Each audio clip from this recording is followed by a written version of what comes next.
Well, hello, beautiful people. It's me, Sam, from your friendly neighborhood Dunder Mifflin Paper Company, and I'm here to review the new film from Bradley Cooper. This is his second film after A Star is Born. I thought A Star is Born was great. I thought it was a phenomenal directorial debut. It showed that he had truly big talent, and it was one of the best films of that year. Now, going into Maestro, I was super excited. It also stars Carey Mulligan. And I'm going to start off with the positives, okay? The positives are Bradley Cooper and Carey Mulligan here are phenomenal. I mean, if they get attention from the Oscars, I'm not gonna mind because they are such great actors. They give such great performances here. Some of the best work that they've ever done. In terms of Bradley Cooper's character, he has a lot of prosthetics, which that's another thing. I feel like this movie deserves the Oscar for best makeup and hairstyling because it's pretty great. His performance is more of a showy performance, whereas hers is more subtle. And she has, especially towards the end of the movie, I don't want to ruin it, but it is heartbreaking. It is sad. I loved her performance here. She truly is the heart and soul of this film.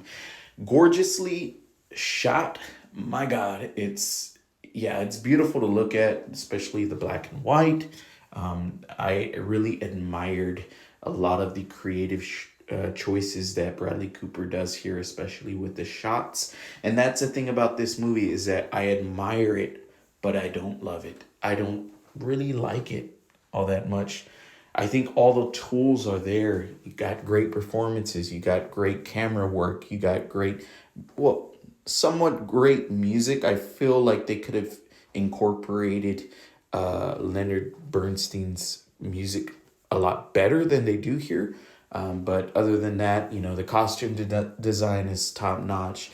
Like I said, the makeup and hairstyling is great. The supporting cast, everyone is solid here. But my issue with this movie is that the script is a big letdown. I feel like this movie is simply all over the place and not in the good kind of way. I felt like the film had no pacing. Uh, I was like watching it. I was like, okay, we're getting close to the end, and then I looked to see how long we had, and it still had another 40 minutes left, and I was like, wow, this movie really does drag, and it's not even a long movie. It's a normal length film. It's a 2 hour long movie, and I just felt like it went on and on and on. There are some really great moments, especially when these two are together. But overall, I just felt a little empty, emotionally empty. It felt like it was going through the beats of a biofilm. But I just didn't feel anything towards it. And at times, I had to be honest, I was simply just bored.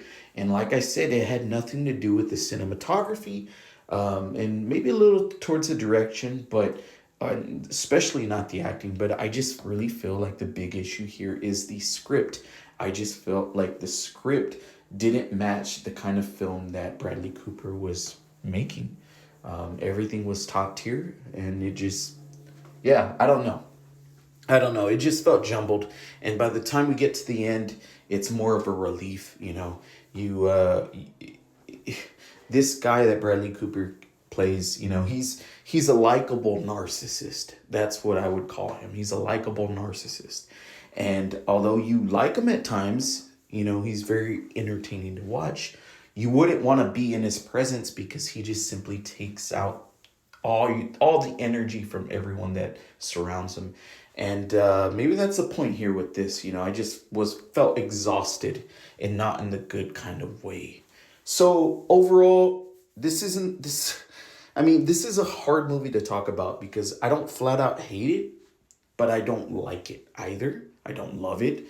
And unless you're, like me, you're big into all these Oscar caliber films, which this was on my list to watch. If you're just looking for something to watch, I wouldn't recommend checking it out. You probably will be bored, and it might save you 2 hours of your time, because really, yeah, I mean, I'm pretty disappointed in the film, but I admire it in many ways because I know that Bradley Cooper has the talent, and I'm just looking forward to seeing what he does next.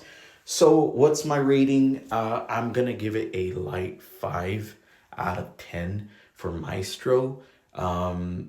Yeah, I mean, I could see it getting a lot of nominations. And like I said before, if these two get nominated, I won't mind because they are that good. And in fact, if you're just really wanting to see two great performances, you know, hey, give it a shot. It's not a terrible movie, but it's just not one I can recommend or even give a fresh rating to. So, like I said, giving it a light 5 out of 10 for Maestro.